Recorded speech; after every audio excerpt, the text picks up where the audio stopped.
What's up, guys? So I'm doing this review for 2014 Jeep Compass, showing off a little bit of the exterior. As you can tell, the front has a really nice grille. They took a lot of the styling cues from the Jeep Grand Cherokee. See what the front looks like. It really does look like a Grand Cherokee, just a little baby one. As you come around to the side, see it's badged with the Compass logo. Excuse that it's a little bit dirty. When you live in the Buffalo Niagara area, you're bound to get a little salt and dirt on the vehicle. Look at these nice wheels. These are the premium black wheels that are on this vehicle. It has the nice rear spoiler. This is in fact a 4x4.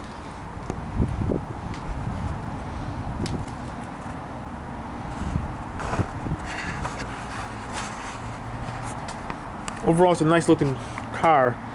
One interesting thing, if you look at the exterior, is the rear handle is this little contraption. So that takes a little bit to get used to.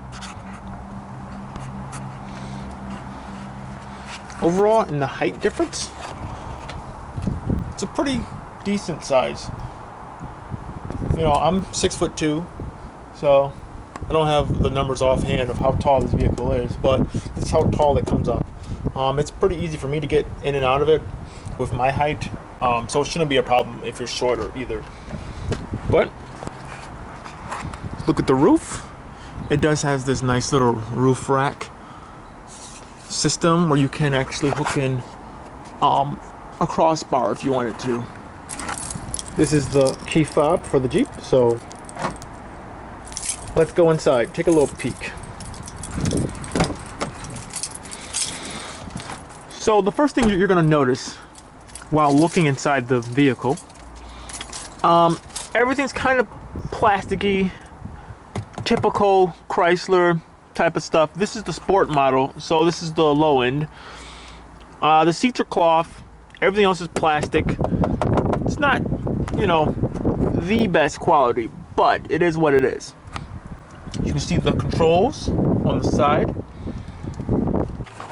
As we get inside the actual vehicle, as you look around, here goes your controls for the windows and the locks and the mirrors.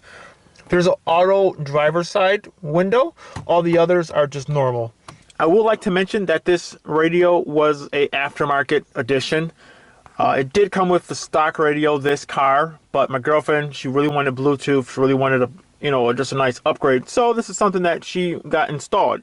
This is my girlfriend's car. This is her brand new 2014 Jeep Compass.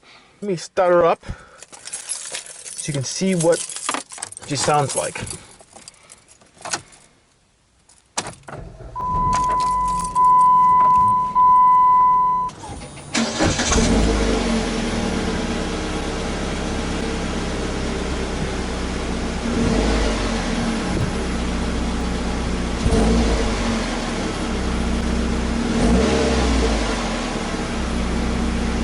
As you just sit inside the actual vehicle,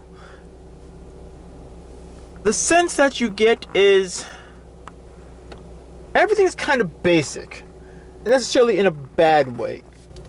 It's hard to explain. Everything just seems like it gets by. What I mean by that is, yes, there's 4 doors, yes, there's a hatch, yes, there's a steering wheel, there's everything else. But there doesn't seem to be any of that pizzazz or any of that extra little bits that you really want. This is the sport model, so this is, you know, the low-end base model. But with that being said, I still think this is a pretty good package. The Jeep Compass brand new is like $20,000. So for other cars in that category, this is actually a pretty nice package that you get. The driving position is actually pretty nice. You definitely do sit up. I can look over the hood pretty well. You seem to have a good commanding view over traffic while you're in this vehicle, so that's something really nice to keep in mind. This car does have the automatic transmission, which you can shift down and up through the gears.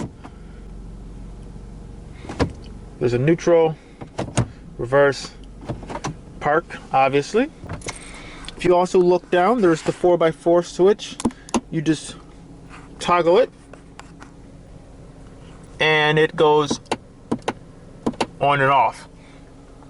If you come down here, you see there's the traction control, the hazards. There is a power outlet. And actually something I think is really, really useful is this. It's a nice little compartment where you can put stuff in. If you want to put, I don't know, just put this up here, glasses, whatever. Put something up here, and there's a nice little rivet so things don't go flying around too much. So you can put stuff up here, your phone, whatever. I think this is a nice, just a real functional piece that I really like. And I also like how it's badged with the compass logo. I know in the Wrangler they have that too, and I'm not sure about the Grand Cherokee, but I definitely like that. That's something really cool that they added in. A little bit more. This is what the driver cockpit looks like.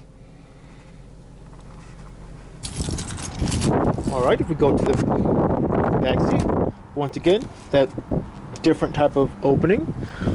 Going into the back seat. Now, like I said, I'm 6'2". Can I sit behind myself?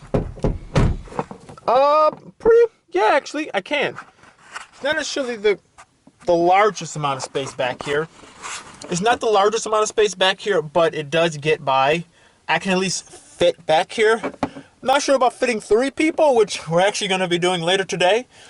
But 2 people you can fit pretty comfortably. 3 people around my height, probably not. If you look down here, you can see that there is the cup holder.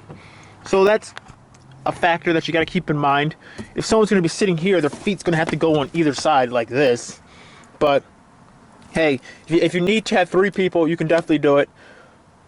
But just keep in mind, you probably don't want to keep them back here for too long. Some other cool little bits is that you have the little nice cup holder inside the actual door.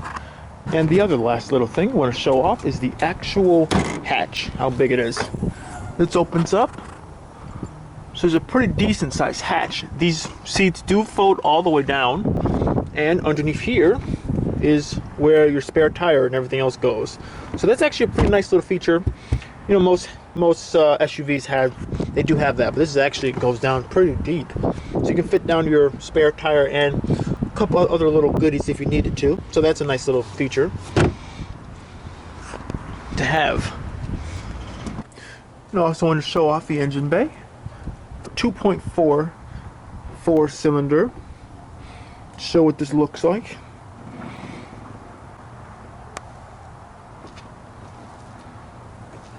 It's really nice.